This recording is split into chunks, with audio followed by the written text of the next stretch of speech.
There's nothing that moves me more than musical theater. There's nothing that makes me feel that way.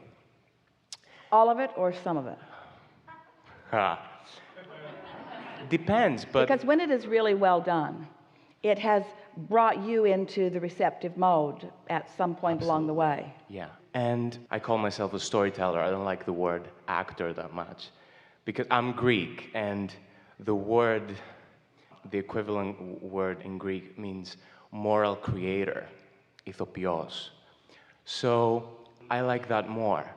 And I would like to talk about that. What is that makes theater such a powerful experience? We just have a little bit of time before this segment of refreshment, so we want to jump right into this with you. We want to clarify that what you're asking is, why is this theater such a good experience for the one participating? In other words, the one who is doing the presenting, yes? Both. Well, let's start there. Yeah. That's where we want to start. Yeah.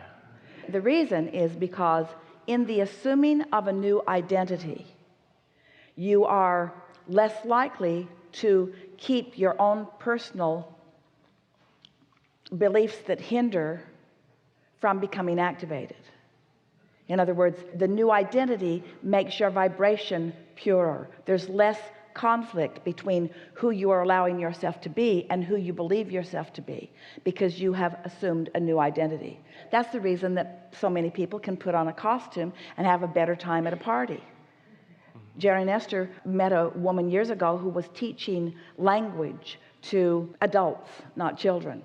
And Jerry commented that when he was much younger, that he met a little boy. Jerry was a part of a circus, and this little boy went to every tent. So he was learning from the clown one language, and from the wire walker another language, and from another, and he learned 10 languages in 1 year of traveling with this circus so easily.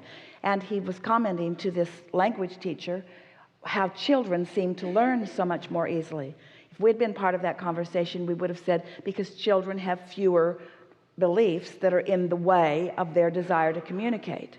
But as people get older, they carry beliefs along that I can't do this, or I'm not good at it, or someone might not like what I'm doing. And so in her technique, she assigned everyone, the day they walked into the classroom, a new name, a new occupation, a new place of birth, a new age, and then they practiced for the first 2 or 3 times that they got together who they now were. In other words, they identified their new character until they were at least willing to accept that this was who was learning this new language.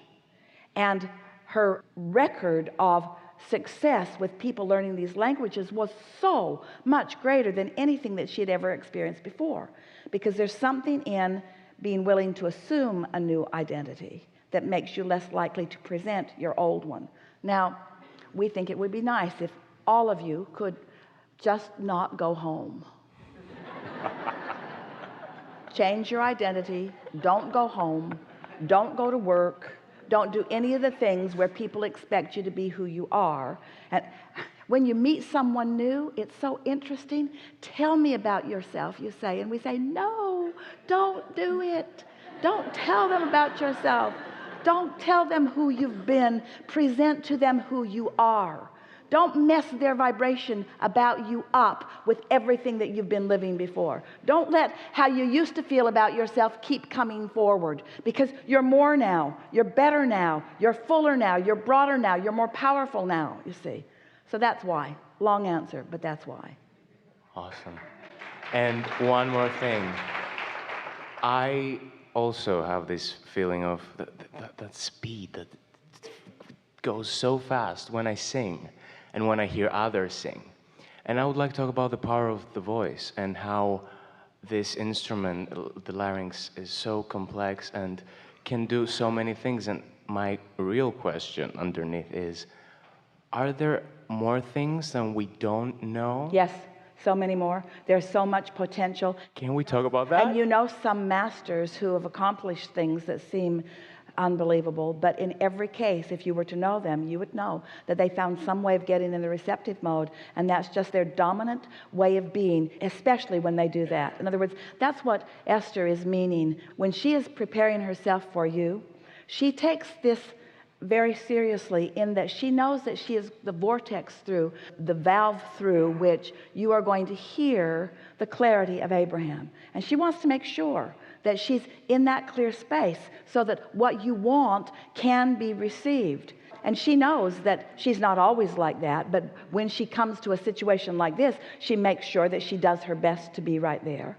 And so the other day she was thinking, well, I sure will do it for all of them, and I sure will do it for Abraham. And we want her to say, I sure will do that for myself. I will do that for the joy of clarity. And so this subject is all about vibration, isn't it? And is there a subject that you can feel more, the vibration, the actual vibration that is turned into a thing, than the vibration that is in music? In other words, when you are tuned in, tapped in, turned on, and you allow your evolution of your apparatus and the intuition, is there anything more delightful than to be a group of musicians who are free-flowing with one another, who are not necessarily reading a score or reading the music on a page, but are receiving the part that they will play in the greater group of others who are also tuned in?